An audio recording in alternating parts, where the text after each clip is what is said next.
right?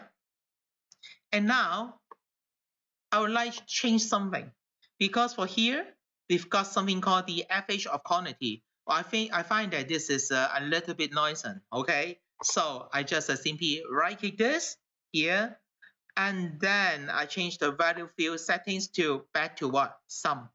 Because if I calculate the average of the sales number of sales item, it is a little bit noisy. Okay, in this scenario.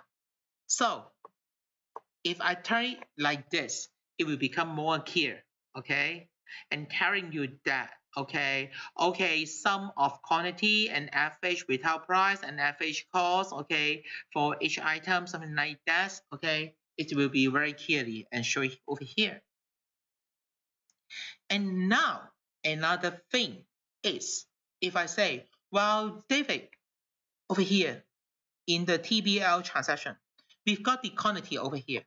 However, I would like to calculate also the, okay, because now over here, we've got this product, and that product, right? I would like, and also I know the quantity we sell, okay, for the for this item and for this item and for this item. Okay, so I would like to calculate the total selling, okay, the total selling for retail price and total cost for those items, okay. How to calculate? This is question.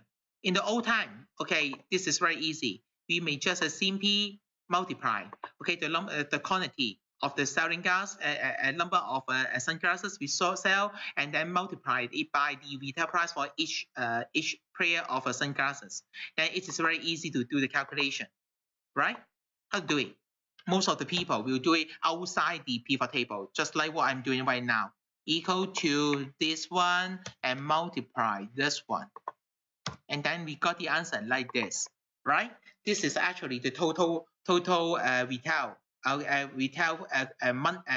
total lump sum of money. Okay, we got, okay, from the retail, okay, by selling altogether 620 pair of sunglasses. However, this is not part of the pivot table. If you would like to have some more complicated calculation, okay, this method is not so good. So what should we do? Then we will making use of the measure again. So how to do it? So this time I would like to show you, okay, how to do the calculation, okay, with this button. Because the previous one, I just do it, okay, and go back to the pivot table and create the new measures, okay, under the calculation area in the pivot table. However, now I would like to do it over here with the measures button over here. Click the measures and then go to the manage measures. Because as I told you before, for this dialog box will shows only those implicit measures. Okay, that means all those formula are created by yourself. Okay, so that's why we got here, got the FH cost and also FH withheld cost. Okay, and now if we would like to create a new one, click new over here. Then it will pop up a measure dialog box. And over here, I would like to create some calculation. And the calculation is based on what? I would like to put, because as you can see here, those measures, after we got the measures, we need to find a place to put those measures. So we need to first of all to define which table you would like to put those measures. I would like to put those measures under each transaction, because what I'm going to do is to calculate the total FOB. Maybe you can say total FOB.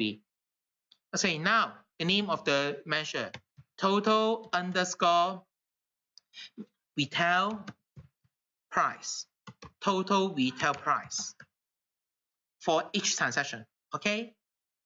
And now over here, I would like to type the formula. How to type the formula? This is a question. How to type the formula? Now, first of all, I would like to get the transaction, right? The quantity, transaction quantity. So I would like to type the field name first. The field name is TBL chance, but the table name is TBL chance, right? And under the TBL chance, we've got a field called the quantity, right? TBL chance quantity. So I double click TBL chance. This is the name of the table. And I would like to select the field quantity to do the calculation. And now, and multiply it by what?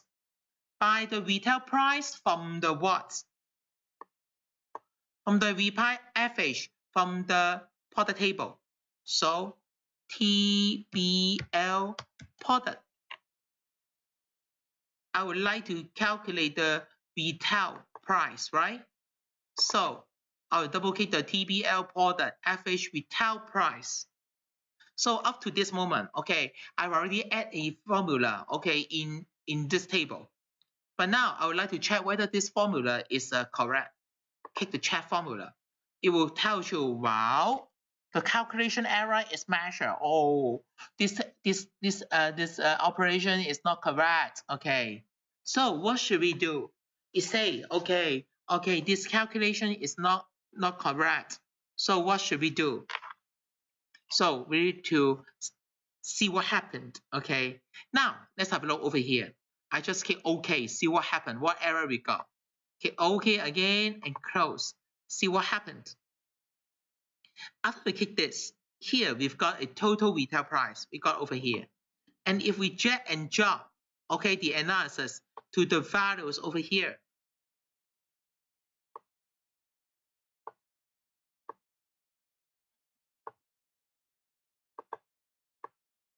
drag and drop,